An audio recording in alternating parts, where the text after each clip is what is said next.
అందుకనే మన నాయకులు కూడా జనసేన పార్టీ స్థాపించడం చాలా కష్టమైన పార్టీ, చాలా కష్టం. వేల కోట్లు లేవు మన దగ్గర, గొప్ప గొప్ప నాయకులు లేరు, పేరున్న నాయకులు లేరు. అందరూ ఏదో చేద్దామన్న నాయకులు ఉన్నారు. ప్రతి ఒక్కళ్ళు సమాజానికి ఏదో పాటు పడతామన్న నాయకులు ఉన్నారు, సమాజం తరఫున పోరాటం చేద్దామన్న నాయకులు ఉన్నారు. నేను అదే అనుకున్నా, వేల కోట్లు లేవు, గొప్ప రాజకీయ దురంధరులు లేరు, బట్ మన దగ్గర మంచి బలమైన సైన్యం ఉంది, ప్రజా సైన్యం ఉంది మన దగ్గర. ఆ ప్రజా సైన్యం, మరి సైన్యాన్ని బలంగా ఒక తాటిపై తీసుకెళ్ళడం కష్టం, బోళ్ళని గొడవలు ఉంటాయి. ఈ రోజున ఏదైనా మాట్లాడితే ప్రోగ్రామ్స్లో వాళ్ళు కొట్టుకుంటారు. ఎందుకంటే మీరు తెలుగుదేశం పార్టీ నాకు కొట్టుకోవట్లేదు రోడ్ల మీద, మరి చొక్కా లాక్కోవట్లా. మరి మీ ఆర్గనైజేషన్ ఏమైంది? మరి ఏ ఆర్గనైజేషన్ అలాగ ఇన్స్టిట్యూషన్ అయిన చేశాక ఎవరికైనా గొడవలు ఉంటాయి, సమస్యలు ఉంటాయి. ఆ సమస్యలు మేము తీసుకుంటాం. అవి మా పార్టీలో గొడవలు, మా సమస్యలు అవి. మాకు అంతర్గతంగా 100 గొడవలు ఉండొచ్చు. మాకు ఇంతమంది యువతని ఏకతాటిపైన పెట్టడం చాలా బలమైన విషయం, అది కష్టసాధ్యమైన విషయం, కష్టం ఉంటుంది. ఇందాక పెద్దలు అడుగుతూ ఉన్నారు, మీరు సమస్య మీరు కామ్గా చప్పట్లు కొట్టుకుంటుంటే నా మాట వినిపిస్తుంది అని. మీరు ఎందుకు సమస్య కూడా ఇప్పుడు ఉన్నారు కదా కామ్గా, ఇట్లాగే ప్రతిసారి అలవాటు అవుతుంది. ఒక రోజులో రాదు, అది ఒక రోజులో రాదు. ఇంతమందిని కలిసి పట్టుమని 10 మంది కలిస్తే తెలుగుదేశం పార్టీని గెలిపించుకోగలిగింది. ఇంతమంది సైన్యం కల్పిస్తే మన జనసేన పార్టీ ఎందుకు 2019లో అధికారంలోకి రాదు చెప్పండి?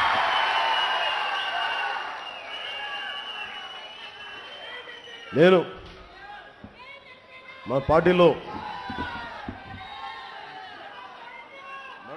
మనస్ఫూర్తిగా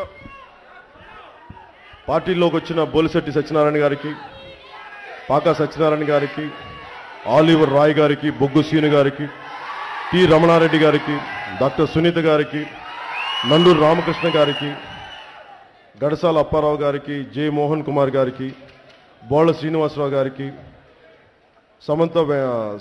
సన్మట్ల వెంకటేష్ గారికి, డాక్టర్ జె శ్రీనివాస్ కృష్ణ గారికి, జె బాలాజీ గారికి, గుంటూరి నరసింహమూర్తి గారికి, గుంటూరి భారతి గారికి, ముత్తి మురళీకృష్ణ గారికి, సురేష్ గారికి, ప్రతి ఒక్కరికి మనస్ఫూర్తిగా నేను పార్టీలో ఆహ్వానం పలుకుతున్నాను. అంటే ఇది నేను కోరుకుంటుంది కూడా ఇది చాలా కష్టసాధ్యమైన విషయం, విలువలతోటి. అంటే నేను మన అన్నా హజారే గారి లాగా పరిపూర్ణంగా మనం అటు వెళ్ళిపోవట్లేదు. నేను కోరుకుంది కూడా తెలుగుదేశం పార్టీ కూడా చెప్పాను, మీ అవినీతిలో కొంచెం నీతి ఉంటే మేము కామ్గా ఉండేవాడిని. నేను అర్థం చేసుకోగలను. అవినీతి కూడా నీతి లేదు, అందుకే నేను ఇంత పోరాటం చేయాల్సి వస్తుంది.